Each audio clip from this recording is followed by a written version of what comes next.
샬롬, 말씀 읽어주는 김기용 목사입니다.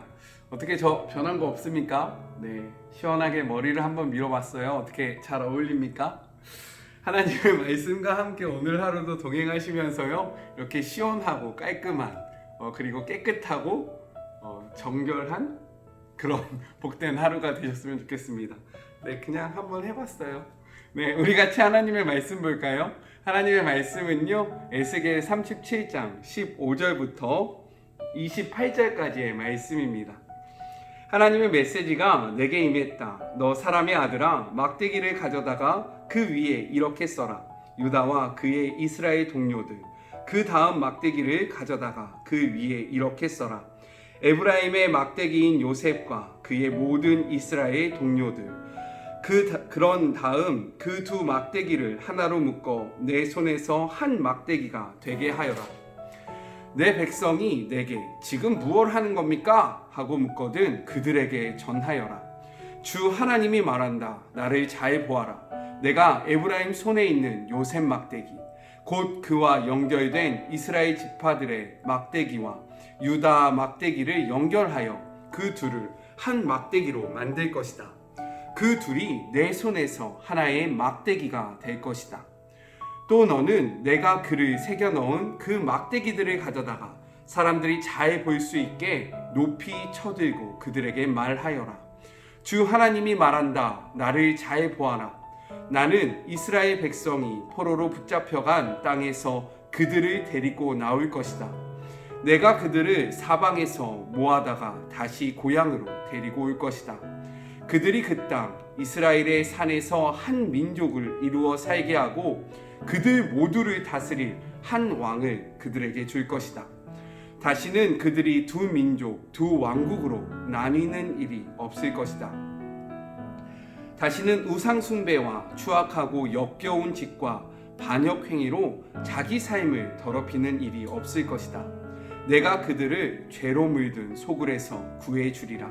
그들을 깨끗이 씻겨 주리라. 그들은 나의 백성이 되고 나는 그들의 하나님이 될 것이다. 나의 종 다윗이 그들을 다스리는 왕이 되고 그들 모두가 한 목자 아래서 살게 될 것이다. 그들은 나의 규례를 따르고 나의 율례를 지킬 것이다. 그들은 내가 나의 종 야곱에게 준 땅, 그들의 조상이 살던 땅에서 살 것이다.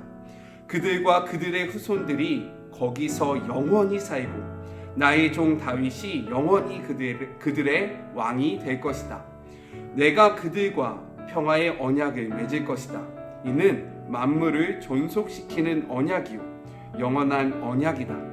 내가 그들을 굳건히 지켜주고 나의 거룩한 예배 처소가 영원히 그들 삶의 중심에 자리 잡게 할 것이다. 내가 거기서 그들과 함께 살 것이다. 내가 그들의 하나님이 되고 그들은 나의 백성이 될 것이다. 나의 거룩한 예배 처소가 영원히 그들 삶의 중심에 세워질 때 문민족은 나 하나님이 이스라엘을 거룩하게 하는 이인 줄 알게 될 것이다. 이것은 하나님의 말씀입니다. 오늘 말씀은요, 두 부분으로 나눠서 생각해 볼 수 있습니다. 먼저 15절부터 19절까지인데요. 무엇이 보이십니까? 두 가지의 막대기가 보이죠? 이 두 막대기를 통해서요, 이스라엘이 회복될 때 어떠한 나라가 이루어질지에 대한 그런 기록을 보여주고 계시고, 그 다음에 20절부터 28절까지는요, 1차적으로는 이스라엘의 회복될 때, 그리고 궁극적으로는 예수님께서 다스리시는 그 하나님의 나라가 어떠한 나라인지를 보여주고 있는 그런 본문의 내용입니다.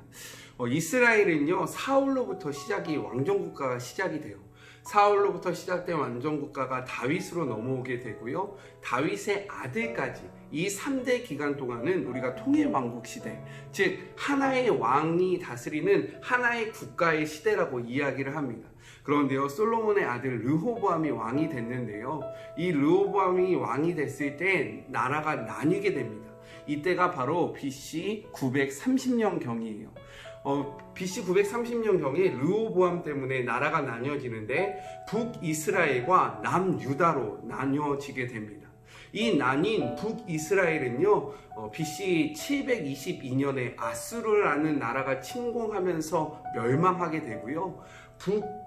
북이스라엘이 멸망했잖아요. 남유다는 언제 멸망하냐면 BC 586년대에 바벨론의 침공으로 인해서 멸망을 하게 됩니다. 그렇기 때문에 이스라엘은 우리가 하나의 나라로 생각하고 있지만 사실은 북이스라엘과 남유다 이렇게 나뉜 나라예요. 마치 우리나라가 북한과 남한으로 나뉘어져 있는 것 같이요. 그런데 하나님은 오늘 말씀을 통해서 막대기 2개, 즉 북이스라엘과 남유다를 하나로 합치실 것이라고 이야기합니다. 그런데 이 합쳐지는 과정 가운데 중요한 표현이 나와요. 어떠한 표현이냐면 19절 후반절인데요. 그 둘이 내 손에서 하나의 막대기가 될 것이다 라고 기록하고 있는 것입니다. 이 둘이 하나가 되는데요, 그냥 하나가 되는 것이 아니라 하나님이 하나님의 손에서 이 둘을 하나로 묶으실 거라고 예언하고 계신 것입니다. 왜냐하면 우리의 하나님은요, 평화의 하나님, 즉 샬롬의 하나님이시기 때문입니다. 그렇기 때문에 우리 그리스도인들이 가는 곳에는요, 평화가 있는 거예요. 연합이 있는 거고요. 하나됨이 있는 것입니다. 그렇다면 한번 물어볼게요. 이 영상을 보고 있는 주의 자녀들이 계신 곳에 직장일 수도 있고요. 학교일 수도 있습니다. 그곳이 가정일 수도 있어요. 어떻게 하나 되어 있습니까? 그렇다면 조금 더 물어볼게요. 우리가 속한 교회는 하나 되어 있습니까? 조금 더요. 나아가 볼까요? 우리가 있는 이 대한민국은 지금 하나가 되어 있습니까? 이것들이 우리가 속해져 있는 그 곳들이 하나 될 수 있는 방법은 단 한 가지밖에 없습니다. 무엇이냐면요, 하나님의 손 안에 있을 때만 우리가 하나 되어질 수 있어요. 우리는 각기 너무나도 다른 생각들을 가지고 있어요. 그리고 다른 상황 속에서, 환경 속에서 자라왔습니다. 수많은 생각들이 부딪혀요. 수많은 마음들이 부딪힙니다. 이러한 것들이 하나 될 수 있는 것은 한 분 대신 하나님을 우리의 삶의 중심으로 모실 때에만 가능하다는 것이에요. 내가 있는 삶의 자리에서 하나 되지 못한다면 다시 한번 주님을 모시고 가까이 하시는 그런 하루가 되셨으면 좋겠습니다. 두 번째로요, 우리가 조금 이 말씀을 통해서 생각해 보고 싶은 것이 있어요. 무엇이냐면 하나님께서 이토록 이스라엘을 회복시키시고자 하는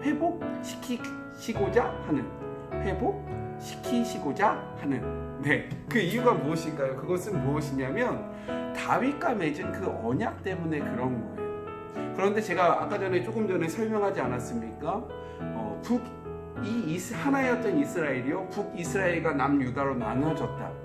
그렇다면 이 정통성, 다윗의 언약은 어디를 향해서 흐르고 있을까요? 어디에 흐르고 있을까요? 남유다에 흐르고 있는 거예요. 그 다윗의 혈통은요, 남유다를 통해서 내려옵니다. 그렇기 때문에 하나님은요, 남유다만 회복시키면 되는 일이었어요. 하지만 오늘 말씀을 통해서요, 하나님께서는 BC 722년경에 무너졌던, 왜 그들이 먼저 멸망했냐면 이방들을 엄청나게 섬겼거든요. 그렇기 때문에 더 빨리 멸망한 것입니다. 이렇게 하나님을 떠났던 북이스라엘까지요, 기억하시고 그들과 남유다를 하나로 합치셔서 회복하실 것이다 라고 이야기하고 계신 것입니다. 이것을 통해서 우리는 무엇을 기억해야 하냐면요, 우리의 하나님은 포기하지 않는 하나님이시다라는 거예요. 그리고 우리의 하나님은요, 우리를 기억하고 계시는 하나님이라는 것입니다. 그렇기에 오늘 우리에게 희망이 있는 거고요, 그렇기에 오늘 우리에게 다시금 일어날 수 있는 힘이 있는 거예요. 그렇다면 이 말씀을 우리의 삶 속으로 적용해 볼까요? 혹시 이 영상을 보는 주의 자녀들, 마음속으로 포기한 영혼이 있지는 않습니까? 마음속으로 버린 사람은 있지 않아요? 그렇다면 다시금 그들을 우리의 마음속으로 끌어당기고요, 그들을 향하여 손을 내미는 그런 복된 하루가 되셨으면 좋겠습니다. 왜요? 하나님께서 우리의 손을 놓지 않기 때문이에요. 하나님께서요, 다시금 우리의 손을 잡고 계시고요, 하나님께서 오늘도 우리를 포기하지 않고 있기 때문에 주님을 닮아가야 하는 우리들도요, 누군가를 포기해서는 안 되고요, 누군가를 손절해서는 안 된다는 것입니다. 다시금 이 말씀을 통해서요 그 사람과의 관계를 회복하시는 그런 하루가 되셨으면 좋겠습니다. 마지막으로 24절부터 28절은요 1차적으로 이스라엘의 재건과 회복을 이야기하지만 더 나아가서는 영적 이스라엘, 예수님께서 주인 되시는 그 하나님의 나라에 대한 이야기를 담고 있는 것입니다. 성경은 이렇게 이야기해요. 그러한 나라가 올 때 어떻게 되는지. 내가 그들의 죄로 물든 소굴에서 구해주리라. 그들을 깨끗이 씻겨주리라. 그들은 나의 백성이 되고 나는 그들의 하나님이 될 것이다. 즉 무엇이냐면 그 나라에서 중요한 것은요 하나님과 우리와의 관계성에 있다는 것입니다. 이 하나님과의 우리와의 관계성 속에서요 우리가 정결해지는 거예요. 우리의 노력과 우리의 의지와 우리의 힘으로 우리가 정결해지는 것이 아니라요 우리가 하나님과의 그 관계를 맺으면 우리의 삶이 예수님께서 하나님께서 우리를 정결케 하겠다고 성경은 기록하고 있는 것입니다. 그렇다면 우리가 정결해질 수 있는 방법이 분명히 나오는 것이죠. 우리의 의지로 이것을 하면 안 돼, 저것을 하면 안 돼, 저것을 가면 안 돼, 내가 이것을 하면 죄를 짓는 거야, 이렇게 구분 짓는 것이 아니라요 우리가 영적으로 노력해야 할 것이 있는데 그것은 무엇이냐면 하나님을 가까이 하기 위해서 노력하는 겁니다. 하나님의 말씀을 가까이 하고요 내 마음속에서 계속해서 예수 그리스도를 생각하고 입을 열면 찬양을 하고 우리가 거하는 그렇게 될 때요 우리가 거하는 모든 곳이 하나님의 나라가 되는 거예요. 이해가 되십니까? 죄를 멀리하려고 하지 마시고요 하나님을 가까이 하려고 노력하세요. 이것을 하면 안 돼, 저것을 하면 안 돼. 그러면 우리가 자꾸만 율법에 억눌리게 되는 겁니다. 우리의 삶이 무거워지는 거예요. 하지 말아야 되는 것들이 가득하게 되는 것입니다. 그런데 우리가 단 한 가지만 하면 돼요. 하나님과 가까워지면요 이 모든 것들이 문제가 되지 않습니다. 왜요? 하나님이 그것들을 다 해결해 주시기 때문이에요. 성경은 계속해서 이야기합니다. 내가 그들을 굳건히 지켜주고 나의 거룩한 예배 처소가 영원히 그들의 삶의 중심에 자리 잡게 될 것이다. 와, 이것이 어디에 자리 잡냐면요 우리의 삶의 중심에 자리를 잡는데요. 예배의 처소가 다른 곳에 있는 것이 아니라 우리의 삶의 자리로 온대. 이렇게 될 때에요 우리가 달라질 수 있는 것입니다. 그래서 28절은 이렇게 이야기합니다. 나의 거룩한 예배 처소가 영원히 그들을 삶의 중심에 세워질 때 문 민족은 나 하나님이 이스라엘을 거룩하게 하는 이인 줄 알게 될 것이다. 전도요 어려운 것이 아니라요 우리의 삶의 자리 속에서 그 삶이 예배가 되면요 문민족들이 우리를 바라볼 때 하나님의 살아계심을 느낄 수 있다라고 성경은 기록하고 있는 것입니다. 저는요 오늘 하루 우리가 있는 그 모든 곳이 교회가 되었으면 좋겠고 우리가 살아가는 그 모든 곳에 하나님의 영광이 드러나는 시간이 되었으면 좋겠습니다. 우리 같이 기도할까요?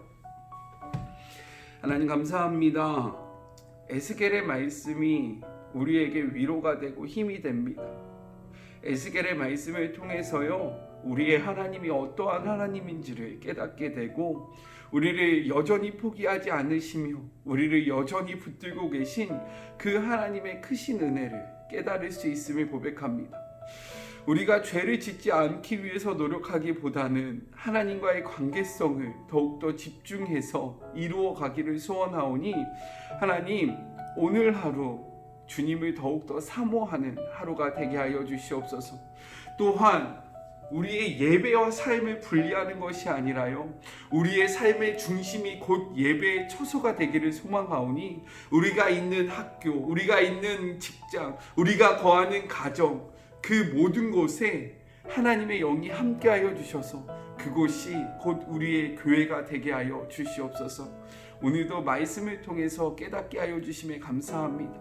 주님을 더욱더 사모하기를 소망하며 함께 하시고 우리를 포기하지 않으시는 사랑이 많으신 주 예수 그리스도의 이름으로 기도드립니다. 아멘.